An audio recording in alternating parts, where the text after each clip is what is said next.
I want to thank my stepdad for buying me this amazing car, my daughter said into the microphone, her voice full of excitement. Everyone at the graduation party clapped and cheered. She looked so happy, wearing her cap and gown, with her friends surrounding her, taking pictures and hugging her. But then she paused, and her eyes scanned the crowd until they landed on me.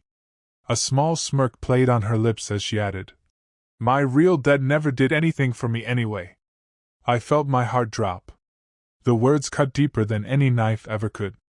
I had spent years working overtime, saving every extra penny for her future. I wasn't flashy. I didn't buy her expensive gifts or brand new cars.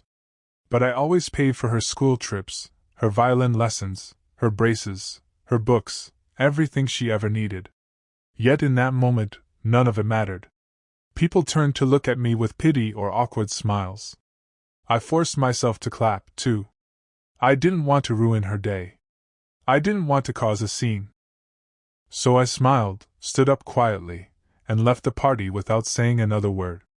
But that night, as I sat alone at my kitchen table, staring at the family pictures on the wall, something in me finally snapped. All these years I had been nothing but a silent wallet, used and forgotten.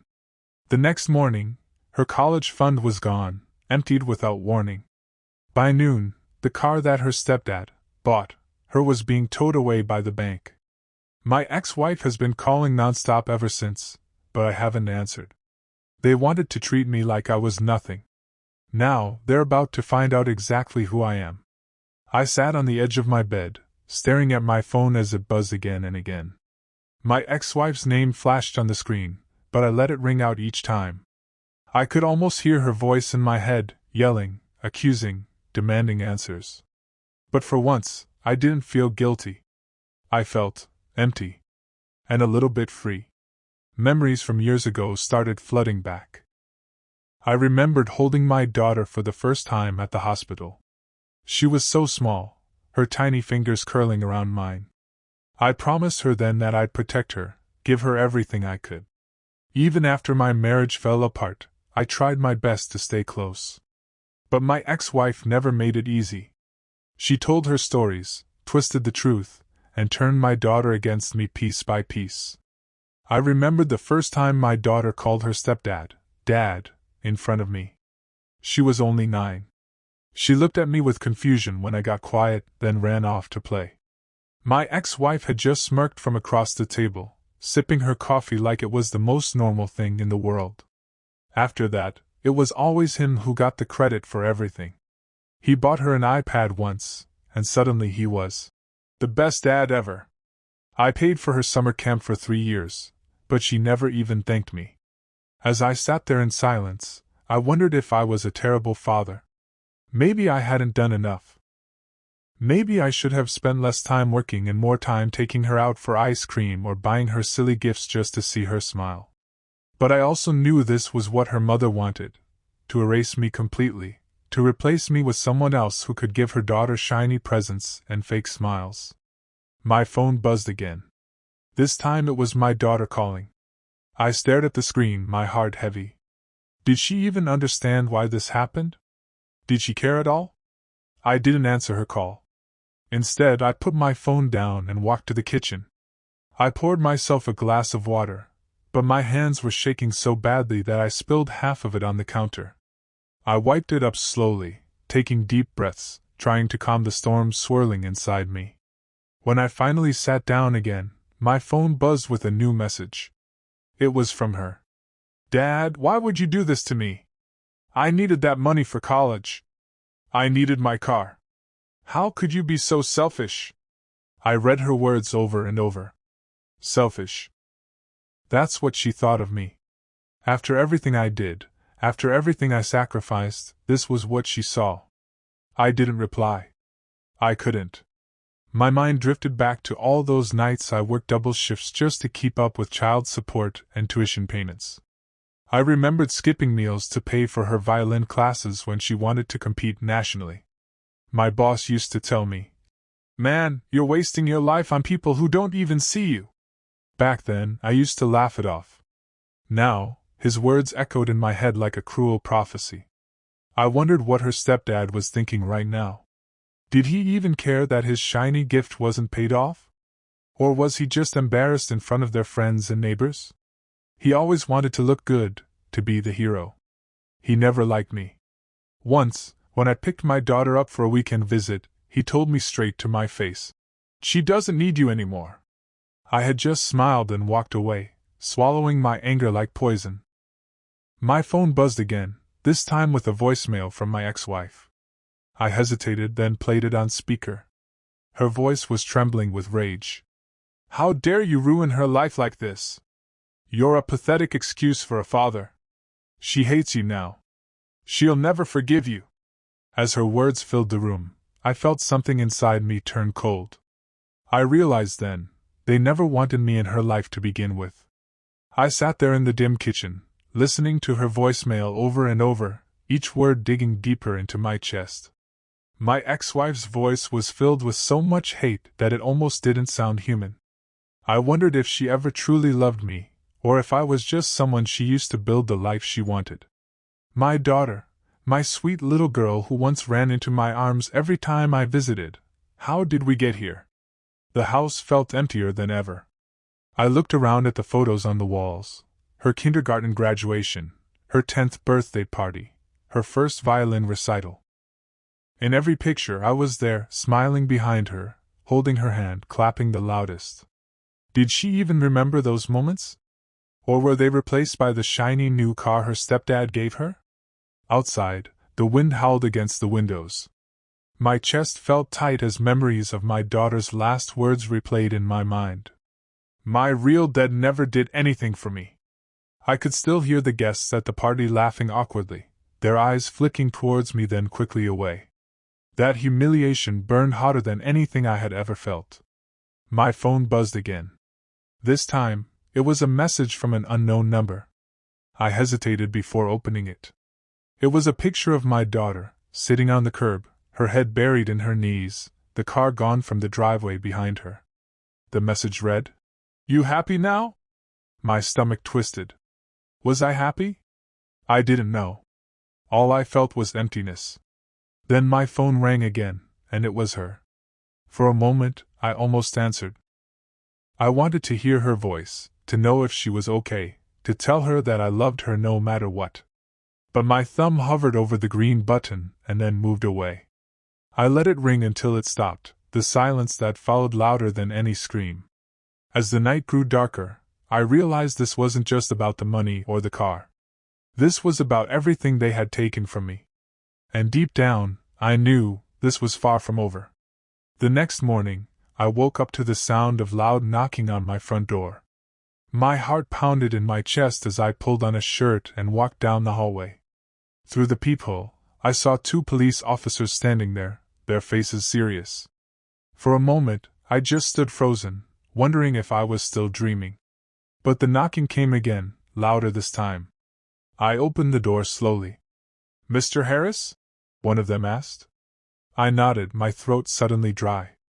"We need to talk to you about a report filed last night," he continued. "Your ex-wife has accused you of stealing your daughter's college fund without her consent. She's pressing charges." I felt the blood drain from my face. I wanted to speak, but no words came out. All I could think was, how could she do this to me? I didn't steal anything. That money was in my name. I had been saving it since my daughter was born, depositing a part of my salary every month without fail. But now, they were twisting it, turning me into some criminal in front of the world. "Sir, we just need you to come down to the station and clear up a few things," the officer said, his tone gentle but firm. As I grabbed my wallet and keys, my hands trembled. My phone buzzed with another message from my ex-wife. "You think you can ruin her life and get away with it? Watch what happens next." In that moment, something inside me broke. This wasn't just about my daughter anymore. This was about my ex-wife trying to destroy whatever little dignity I had left. She wanted to erase me completely from my daughter's life, to paint me as a monster so that no one would ever believe my side of the story. As they led me out to the police car, neighbors peeked through their curtains. I kept my eyes down, my chest heavy with humiliation. Deep down, I knew this was only the beginning of what she had planned. And for the first time in my life, I wondered if I would ever be able to fix what had been broken between me and my daughter. At the station, I sat in a cold room, my fingers tapping nervously on the metal table. An officer came in and asked me to explain everything. I took a deep breath and told him the whole truth, how I had saved that college fund for 18 years, how it was under my name, and how my daughter humiliated me in front of everyone that day. My voice broke as I said, I just wanted her to understand that money isn't everything. That love matters too. He nodded silently and left the room. Minutes later, he returned with another officer and said, Mr. Harris, you're free to go. We've reviewed the account details. Legally, it's your money. But your ex-wife is outside with your daughter. They want to speak to you. My chest tightened as I walked out. My daughter stood there, eyes swollen from crying. My ex-wife was next to her, arms crossed, glaring at me. Before she could open her mouth, my daughter stepped forward. Dad, she whispered, her voice shaking. I didn't know the money was from you. Mom always told me it was her and Stepdad saving for me. I thought you didn't care. Tears blurred my vision as I looked at her. I've always cared, I said softly. Everything I did was for you. She sobbed, covering her face with her hands. My ex-wife rolled her eyes and grabbed her arm. Let's go. He's just trying to play the victim. But then, something unexpected happened. My daughter pulled her arm away from her mother's grip and stepped back towards me. No, Mom. I want to go with Dad today. Her mother's eyes widened in shock. What are you talking about? My daughter looked at me, tears streaming down her cheeks. I know what you did wasn't right, Dad. But I also know you're the only one who's ever been honest with me. As we walked out together, my heart felt lighter than it had in years. But just as we reached my car, my phone buzzed with a message. It was from an unknown number. This isn't over. You think you've won, but you haven't. My hands went cold as I realized the war her mother started was far from finished. We drove in silence for a while, the only sound coming from the soft hum of the engine and my daughter's quiet sniffles. I glanced at her, sitting in the passenger seat, her hands gripping her phone tightly. Her eyes were red, but there was a calmness in her face I hadn't seen in years. Finally, she spoke, her voice trembling. Dad, I'm sorry for what I said at the party. I didn't know everything. I just believed what Mom told me. I thought you left us because you didn't care. I swallowed the lump in my throat and kept my eyes on the road. I never stopped caring, sweetheart. I didn't know how to fight her lies without hurting you more. So I stayed quiet. She wiped her tears and whispered, Thank you for everything you did for me. I didn't realize how hard you worked for me all these years. Hearing those words made something inside me feel whole again. I knew our relationship was far from fixed, but at least now, there was hope. We spent the rest of the day together. I took her to her favorite park from when she was little. We walked around, talking about her dreams, her worries, her plans for college. For the first time in a long while, I felt like her dad again. That evening, as I dropped her back home, she hugged me tightly and said, I'll call you tomorrow. I promise. I watched her walk back to the house, my heart feeling both heavy and light. When I reached home, I read that threatening message again. This isn't over. I sighed and put my phone away. Maybe her mother would continue her games. Maybe there would be more battles ahead. But for now, I felt a sense of peace. Because no matter what happened next, my daughter finally knew the truth. At the end of the day, that's all I ever wanted, for her to know who really stood by her side. And that was enough for me.